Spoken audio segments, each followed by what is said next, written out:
Welcome to bird media. నేను వైష్ణవి. చేతులు కాలాక ఆకులు పట్టుకున్నట్లు అయ్యిందట బీఆర్ఎస్ పరిస్థితి. మరి పార్టీకి సంబంధించిన ఏ నిర్ణయం తీసుకున్నా కూడా అది బెడిసి కొడుతోంది. చివరికి పార్టీపై మచ్చను తొలగించుకునేందుకు కుటుంబంలో సొంత మనిషి తెలంగాణ జాగృతి అధ్యక్షురాలు కవితను బయటికి పంపించినా కూడా పార్టీ పైన పడ్డ మచ్చ మాత్రం ఇంకా అలాగే ఉంది. మరి ఆ క్రమంలో వరుస ఓటములతో తల్లడిల్లుతున్న గులాబీ పార్టీలో అంతర్మదనం మొదలైందా? కవితను దూరం చేసుకొని మేము తప్పు చేశామా అన్న ఆలోచనలో పడింది బీఆర్ఎస్. ఇక లిక్కర్ కుంభకోణం కేసులో కూడా కవితకి సిబిఐ ప్రత్యేక కోర్టు నిర్దోషిగా ప్రకటించడంతో ఇప్పుడు బీఆర్ఎస్లో కూడా అంతర్మదనం మొదలైనట్లుగా తెలుస్తోంది. కవితని పార్టీకి దూరంగా చేసుకుని తప్పు చేశామా అన్న చర్చ కూడా పార్టీ వర్గాల్లో జరుగుతోంది. అయితే అప్పట్లో ఆమెపై మద్యం కుంభకోణం కేసు పెట్టినప్పుడు బీఆర్ఎస్ తొలుత సానుకూలంగానే స్పందించింది. అయితే ఆమె జైలు నుంచి విడుదలయ్యాకే పార్టీలో ఆమె గురించి ప్రాధాన్యం తగ్గించుకున్నారు. అంటే ఏదో ఒక చోట కవిత చేసిందా అన్న డౌట్ ఉంది. మరి బీఆర్ఎస్ నుంచి కవిత కూడా ఆ రకంగానే బయటకు వచ్చారు. దాని తర్వాత ఆ పార్టీ నేతలు కొందరు లిక్కర్ క్వీన్ అంటూ ఆమెపై తీవ్రంగా వ్యాఖ్యలు చేశారు.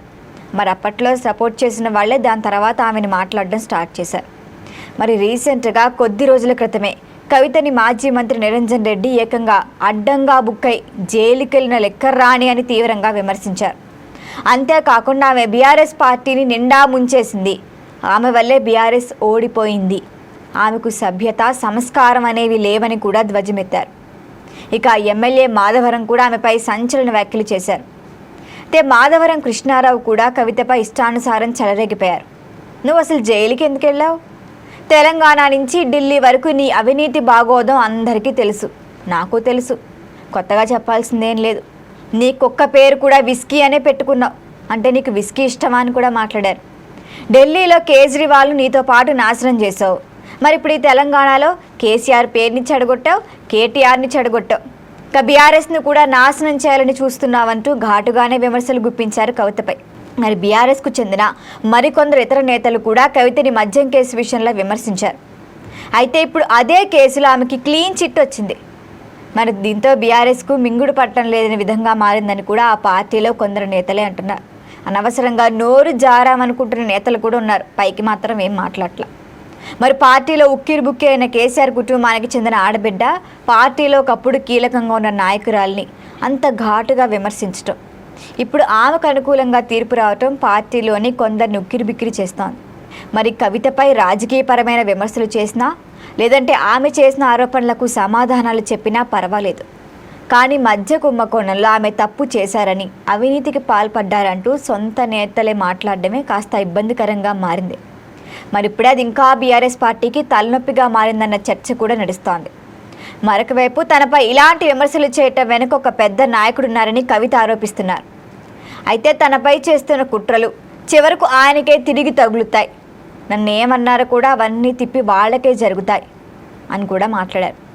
అసలు కవితపై కుట్ర చేసిన పెద్ద నాయకుడు ఎవరు అంటూ కూడా ఇప్పుడు రాజకీయ వర్గాల్లో జోరుగా ప్రచారం జరుగుతోంది.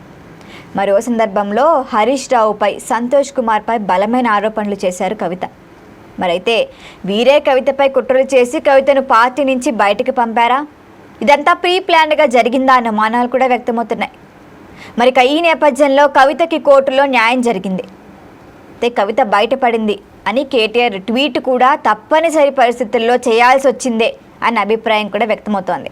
ఆయన మనస్ఫూర్తిగా అయితే ఖచ్చితంగా చెప్పలేదు. మరైతే కవిత మాత్రం తనను పార్టీ నుంచి బయటకి పంపించి మంచి పనే చేశారు. అసలు ఇప్పుడే నాకంటూ ప్రత్యేకమైన గుర్తింపు వచ్చింది, అసలు ఎవరిని నమ్మాలి, ఎవరిని నమ్మకూడదు, ఎవరికి దూరంగా ఉండాలి, ఇవన్నీ కూడా బీఆర్ఎస్ పార్టీ నాయకులే నాకు నేర్పించారంటూ కూడా మాట్లాడింది ఆమె. మరి దీంతో ఇప్పుడు కవిత పార్టీ నుంచి బయటకు పంపించి తప్పు చేశామని గులాబీ పార్టీలో మాటలు కూడా జోరందుకుంటున్నాయి. మరి చూడాలి, మరి తెలంగాణ రాష్ట్ర రాజకీయాల్లో కవిత ఎపిసోడ్ ఎలా ఉండబోతోందో, అసలు ఆమె ఇంపాక్ట్ గులాబీ పార్టీపై ఎలా రిఫ్లెక్ట్ అవుతుందో అని కూడా అందరూ ఈగర్గా వెయిట్ చేస్తున్నారు. దీనిపైన మరిన్ని అప్డేట్ల కోసం చూస్తూనే ఉండండి బర్డ్ మీడియా.